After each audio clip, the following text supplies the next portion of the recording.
اعوذ باللہ من الشیطان الرجیم بسم اللہ الرحمن الرحیم۔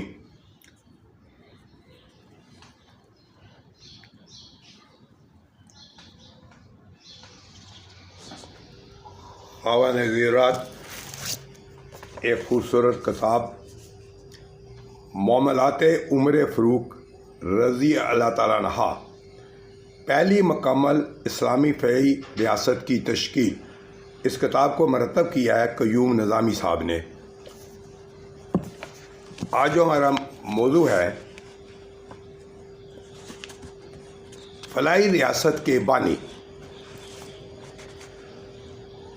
اسلامی مفکرین اور مؤرخین متفق ہیں کہ حضرت عمر فاروق رضی اللہ عنہ اسلام کی پہلی مکمل فلاحی ریاست کے بانی تھے۔ ان کے دور میں اسلامی ریاست پھیل چکی تھی اور نئے مسائل پیدا ہوئے۔ آپ رضی اللہ عنہ کو وسیع ریاست کا نظم و نسق چلانے کا پورا موقع ملا۔ حضرت عمر رضی اللہ عنہ نے قرآن پاک کے پیغام اور رسول اللہ صلی اللہ علیہ وسلم کے حسن حسنہ کی روشنی میں فلاحی ریاست کی تشکیل کی۔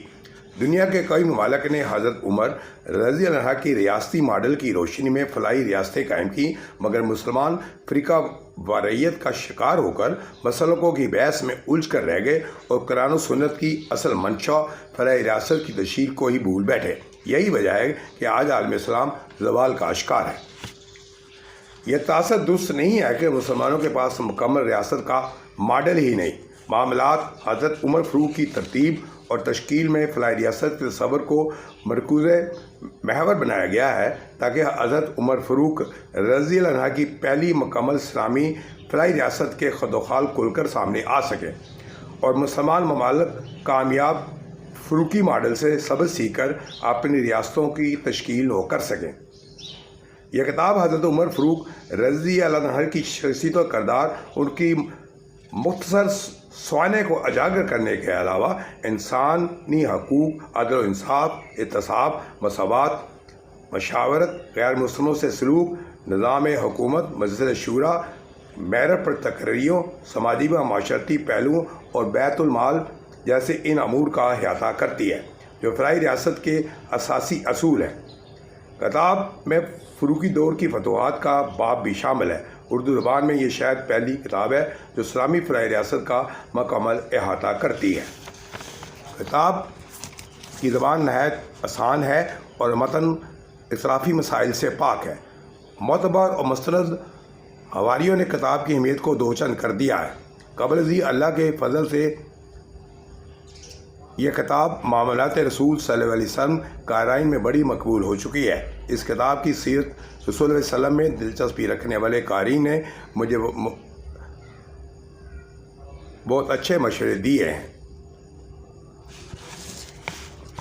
آج ہمارا جو مین ٹاپک ہے وہ ہے فلاحی ریاست۔ حضرت عمر فاروق رضی اللہ عنہ نے فلاحی ریاست کا مکمل نمونہ پیش کیا۔ آپ رضی اللہ عنہ نے اسلامی ریاست کے ہر شہری کے بنیادی حقوق کا مکمل خیال رکھا۔ آپ کے دور میں ریاست کا کوئی فرد لاوارث نہیں تھا۔ حضرت عمر رضی اللہ عنہ کے دور میں پیش آنے والے حیران کن واقعات سے فلاحی ریاست کے خد و خال سامنے آتے ہیں۔ حضرت عبدالرحمن بن کعب بن مالک کہتے ہیں، حضرت معاذ بن جبل رضی اللہ عنہ بہت سخی اور خوبصورت نوجوان تھے۔ وہ قرض لیتے اور دوسروں پر خرچ کرتے رہتے، یہاں تک کہ سارا مال قرضے میں گر گیا۔ حضور اکرم صلی اللہ علیہ وسلم کی خدمت میں حاضر ہوئے اور عرض کی، قرض خواہ سے کہیں کہ میرا قرض معاف کر دیں۔ حضور اکرم صلی اللہ علیہ وسلم کی اشارے کے باوجود قرض خواہوں نے انکار کر دیا۔ آخرکار حضور اکرم صلی اللہ علیہ وسلم نے قرض ادا کرنے کے لیے ان کا سارا مال فروخت کر دیا۔ آپ صلی اللہ علیہ وسلم نے حضرت معاذ بن جبل رضی اللہ عنہ کو یمن کا گورنر بنا کر بھیج دیا تاکہ ان کے نقصانات کی کچھ تلافی ہو سکے۔ حضرت معاذ بن جبل رضی اللہ عنہ پہلے گورنر ہیں جنہوں نے زکوٰۃ کے مال سے تجارت کی۔ جب مال جمع ہو گیا تو انہوں نے منافع رکھ لیا اور زکوٰۃ کی رقم بیت المال میں جمع کروا دی۔ جب حضور اکرم صلی اللہ علیہ وسلم رحلت فرما گئے تو حضرت عمر رضی اللہ عنہ نے حضرت ابو بکر رضی اللہ عنہ کو مشورہ دیا کہ حضرت معاذ رضی اللہ عنہ کے پاس قاصد بھیجیں اور ان سے کہیں کہ اپنی گزر کاج کے لیے مال رکھ لیں، باقی بیت المال کے لیے بیچ دیں۔ حضرت ابو بکر رضی اللہ عنہ نے فرمایا، حضرت معاذ رضی اللہ عنہ کو آپ صلی اللہ علیہ وسلم نے نقصان کے تلافی کے لیے یمن بھیجا تھا اور ان سے مال نہیں لینا چاہتا، البتہ وہ خود دے دیں تو لے لوں گا۔ حضرت عمر چاہتے تھے کہ مسلمان ضرورت سے زیادہ بیت المال میں جمع کروا دیں۔ حضرت عمر چاہتے تھے کہ مسلمان ضرورت سے زیادہ بیت المال میں جمع کروا دیں تاکہ محروموں، مسکینوں، لداروں، یتیموں اور مفلسوں کی ضرورتوں کو پورا کیا جا سکے، جو فلاحی ریاست کی ذمہ دار ہے۔ قرآن پاک میں بھی ضرورت سے زیادہ فی سبیل اللہ خرچ کرنے کا حکم ہے۔ کنز الاموال۔ یزید بن ابی حبیب رحمۃ اللہ کہتے ہیں کہ حضرت عمر رضی اللہ عنہ نے حضرت سعد بن ابی وقاص رضی اللہ عنہ کو خط لکھا کہ لوگوں کو 3 دن تک اسلام کی دعوت دینا، جو کوئی جنگ شروع ہونے سے پہلے تمہاری دعوت قبول کر لے وہ مسلمانوں کا ایک فرض شمار ہوگا، اسے دوسرے مسلمانوں کی طرح مساوی حقوق حاصل ہوں گے اور مال غنیمت حصہ لینے کا حقدار ہوگا۔ جو لوگ جنگ کے بعد تمہاری دعوت قبول کریں ان کا مال مسلمانوں کے لیے مال غنیمت بنے گا، کیونکہ مسلمانوں نے ان کے اسلام قبول کرنے سے پہلے ان کے مال پر قبضہ کر لیا تھا۔ کنز الاموال۔ ابن جری رحمۃ اللہ علیہ فرماتے ہیں کہ حضرت عمر رضی اللہ عنہ ایک رات مدینہ کی گلیوں میں گشت کر رہے تھے کہ آپ رضی تعالیٰ عنہ نے ایک عورت کو یہ شعر پڑھتے سنا، یہ رات لمبی ہو گئی ہے اور اس کے کنارے کالے پڑ گئے اور مجھے اس وجہ سے نیند نہیں آ رہی، میرا کوئی محبوب نہیں جس سے میں کھیلوں، مگر اللہ کا ڈر نہ ہوتا جس کی مثل کوئی چیز نہیں ہے تو اس تحت کے تمام کنارے حرکت کر رہے ہوتے۔ حضرت عمر رضی اللہ عنہ نے اس عورت سے پوچھا تمہیں کیا ہوا؟ اس نے کہا میرے خاوند جہاد پر گیا ہوا ہے، میں اس کی بہت مشتاق ہو چکی ہوں۔ اور آپ رضی اللہ عنہ نے اس عورت سے کہا صبر سے کام لو، میں تمہارے خاوند کو پیغام بیچ کر بلا لیتا ہوں۔ حضرت عمر رضی اللہ عنہ گھر تشریف لائے اور اپنی بیٹی حضرت حفصہ رضی اللہ عنہ سے پوچھا کہ عورت کتنے عرصے میں خاوند کی مشتاق ہو جاتی ہے؟ حضرت حفصہ شرما گئیں۔ حضرت عمر نے فرمایا حق بات کرنے سے اللہ نہیں شرماتے۔ حضرت حفصہ رضی اللہ عنہ نے ہاتھ کے اشارے سے بتایا کہ 3 سے 4 ماہ کے عرصے میں عورت خاوند کی مشتاق ہو جاتی ہے۔ حضرت عمر رضی اللہ عنہ نے تمام علاقوں میں خط بھیجا کہ لشکریوں کو گھر سے باہر 4 ماہ سے زیادہ نہ روکا جائے۔ فلاحی ریاست اپنے شہریوں کے انسانی حقوق کا بھی خیال رکھتی ہے۔ کنز المال۔ ابو تیم جشانی رضی اللہ عنہ کہتے ہیں کہ حضرت عمر رضی اللہ عنہ نے حضرت عمر بن عاص رضی اللہ عنہ کو یہ خط لکھا کہ مجھے یہ بات پہنچی ہے کہ تم نے ایک منبر بنایا ہے، جب تم اس پر کھڑے ہو کر واز کرتے ہو تو لوگوں کی گردنوں سے بلند ہو جاتے ہو، تم یہ منبر توڑ دو اور کھڑے ہو کر واز کرو تاکہ تم مسلمانوں سے بہت زیادہ بلند نہ ہو جاؤ۔ کنز الاموال۔ اربا بن رویم رحمۃ اللہ کہتے ہیں کہ حضرت عمر رضی اللہ عنہ لوگوں کے حالات کا جائزہ لے رہے تھے، ان کے پاس حمص کے لوگ گزرے۔ حضرت عمر رضی اللہ عنہ نے ان سے پوچھا تمہارے امیر عبداللہ بن کرت کیسے ہیں؟ انہوں نے کہا بہترین امیر ہے، بس ایک بات ہے کہ انہوں نے ایک بالا خانہ بنا رکھا ہے جس میں وہ رہتے ہیں۔ حضرت عمر رضی اللہ عنہ نے امیر کو خط لکھا اور اپنا قاصد بھیجا اور اس کی ہدایت کی کہ وہ بالا خانہ جلا دے۔ قاصد نے حمص کو پہنچ کر بالا خانہ کے دروازے کو آگ لگا دی۔ جب یہ بات امیر کو بتائی گئی تو انہوں نے کہا کہ اس قاصد کو کچھ نہ کہو، یہ امیر المومنین کا قاصد ہے۔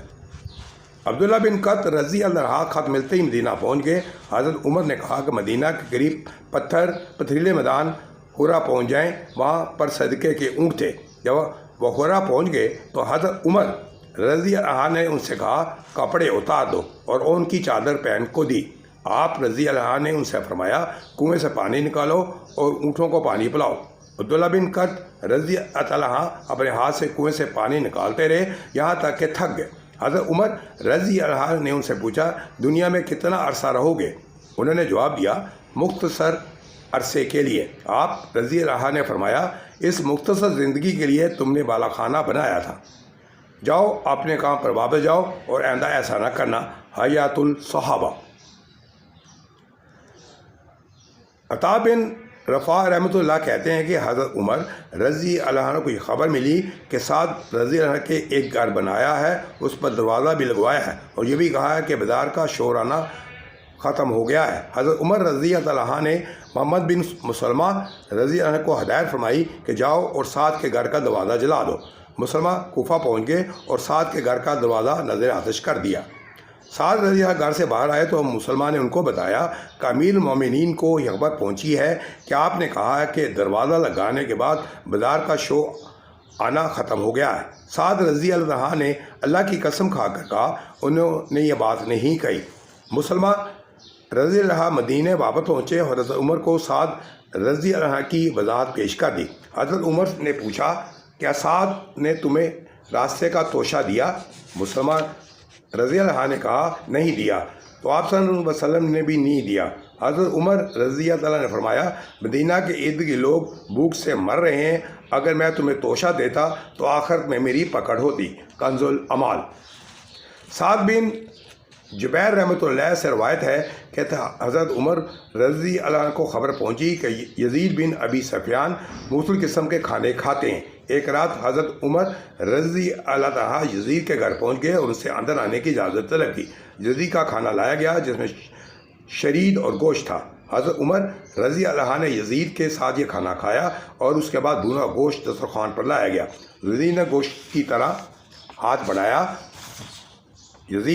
طرف ہاتھ بڑھایا مگر حضرت عمر نے ہاتھ روک لیا اور فرمایا اے یزید بن ابی سفیان، ایک کھانے کے بعد دوسرا کھانا، اس کی قسم جس کے قبضے میں میری جان ہے، اگر تم حضور صلی اللہ علیہ وسلم اور صحابہ کے طریقہ زندگی سے ہٹ جاؤ گے تو تمہیں بھی ان کے راستے سے ہٹا دیا جائے گا جو جنت کے اعلیٰ درجات کو جاتا ہے۔ کنز العمال۔